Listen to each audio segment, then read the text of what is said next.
Hello, today, my name is Anita. Today I'll be presenting my prominent person, whose name is Joseph Aviram, who preferred to say pronounced Yosef, not Joseph Aviram. Yosef Aviram was born in Poland in 1915, and in 1936 he emigrated to Israel, then known as Mandatory Palestine. This is a picture of Yosef Aviram, courtesy of the Israel Exploration Society.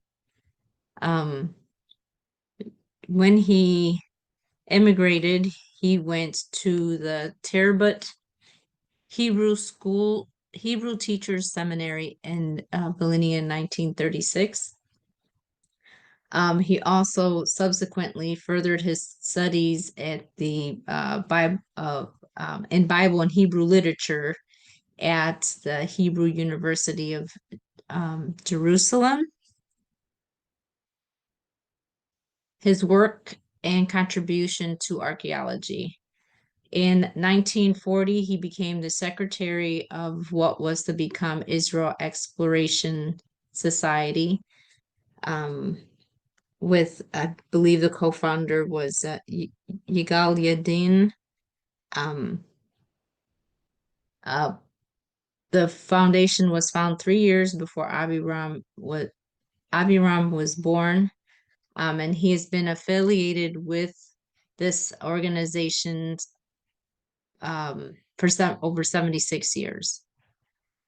He, the Israel Exploration Society, I'm going to read an excerpt of about the Israel Exploration Society. I believe it's important to know because seeing as that's who Aviram was tied to, and that's again, he was a secretary. Later on, he became the director.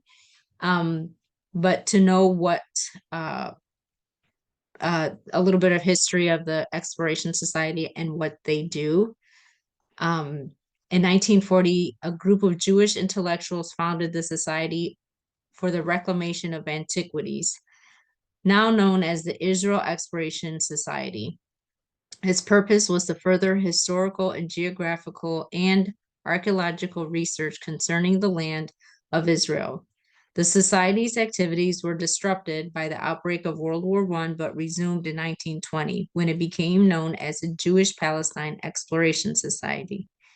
During the British Mandatory period, it was responsible for the first archaeological excavations ever conducted by a Jewish organization in Palestine at Hamat Tiberias, Absalom's tomb, and the Third Wall in Jerusalem, Ramat Rahel, Beth Sharim, and Beth Yerhal.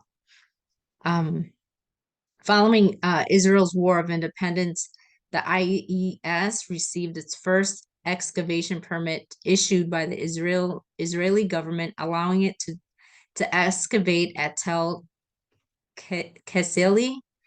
Since then, IES has organized and sponsored some of the most important archaeological projects carried out in the country, including Hazor Masada, the excavations near the Temple of the Mount, the Jewish Quarter, and at the city of David in Jerusalem. The Judean Desert expeditions and Gedi, Arad, Lashik, Apesh, Jericho, Herodium, Yokneam, Dor, and Megiddo.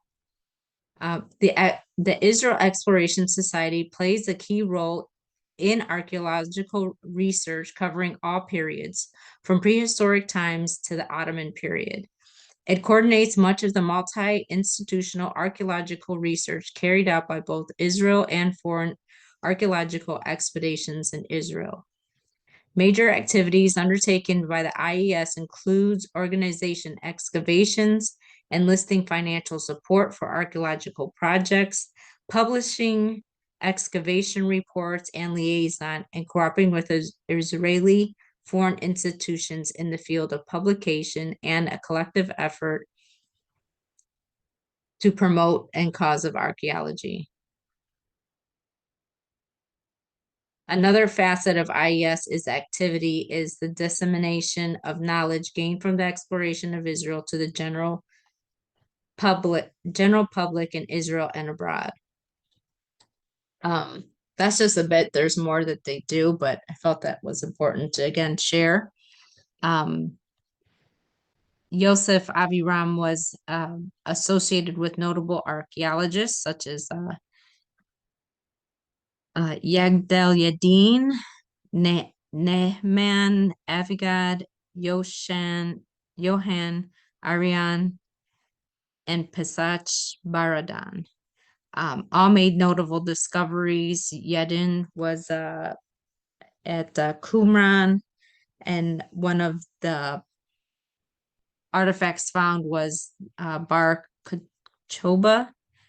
Aviram also when he enlisted people, he really was one that enlisted volunteers instead of paid help because again, where finding funding was not easy, but he was able to enlist and recruit volunteers to the help with the excavations, which helped with uh, the monies that were given for the excavations.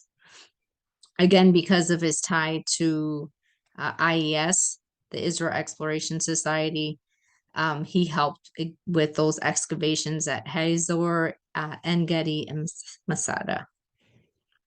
Again, the IES oversees publications. Oh. And here, going back to this picture, there he is at the corner there on the far right. And then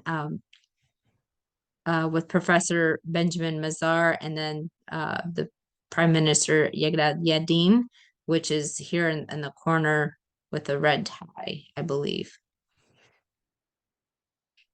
Back to the publications. So some of the publications as the Israel Exploration Journal, New Encyclopedia of Archaeological Excavations in the Holy Land, Ancient Pottery of Israel and the Neighbors from the Neolithic through the Hellenistic periods. Also, final reports on Jericho, Jewish Quarter, Masada, and other sites. He also was instrumental in the beginnings of biblical archaeological reviews. Aviram passed away in July in 2022. He was 106 or 7, I believe. Though he was not an archaeologist, his contributions did help further biblical archaeology. His help was not in the actual portion of excavation, but his help was in directing and finding funds to help put together the excavations. So again, he wasn't out there doing the digs, but he was one that was in the background making sure that everything was running smoothly. Everybody, the money was allotted, all paperwork and all that, so that they were able to do the excavations that were needed. And that concludes my my prominent person video.